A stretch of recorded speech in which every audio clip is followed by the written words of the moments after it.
പിതാവേ അനന്ത നന്മയാകും പരമോന്നതാ, ഹൃദയം തുറന്ന് സ്നേഹമേകും കരുണാമയാ. പിതാവേ അനന്ത നന്മയാകും പരമോന്നതാ, ഹൃദയം തുറന്ന് സ്നേഹമേകും കരുണാമയാ.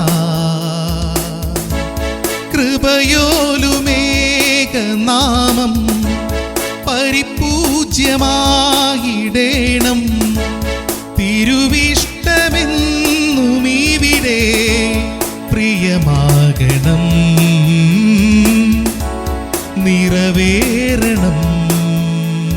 പിതാവേ അനന്ത നന്മയാകും പരമോന്നതാ, ഹൃദയം തുറന്ന് സ്നേഹമേകും കരുണാമയാ.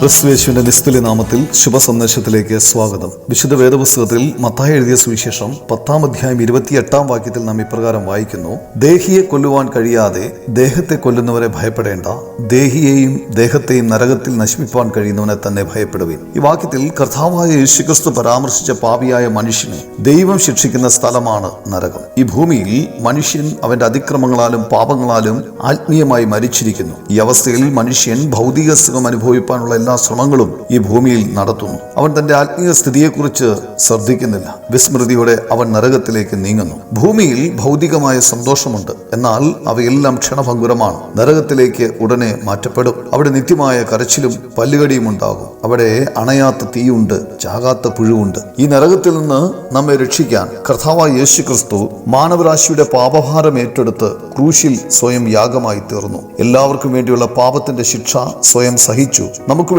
മരിച്ചു. 3-ാം ദിവസം മരിച്ചവരുടെ ഇടയിൽ നിന്നും ഉയർത്തെഴുന്നേറ്റു. അവനിൽ വിശ്വസിക്കുന്നവൻ നരകശിക്ഷയിൽ നിന്ന് വിടുവിക്കപ്പെടുന്നു. അവന്റെ വാസസ്ഥലം നരകമായിരിക്കില്ല, സ്വർഗമായിരിക്കും അവരുടെ വാസസ്ഥാനം. നരകശിക്ഷയിൽ നിന്ന് വിടുവിക്കപ്പെട്ട് സ്വർഗത്തിൽ പ്രവേശിപ്പാൻ നിങ്ങൾക്ക് കഴിയട്ടെ എന്നാണ് നിങ്ങൾക്ക് വേണ്ടിയുള്ള ദൈവത്തോടുള്ള ഞങ്ങളുടെ പ്രാർത്ഥന.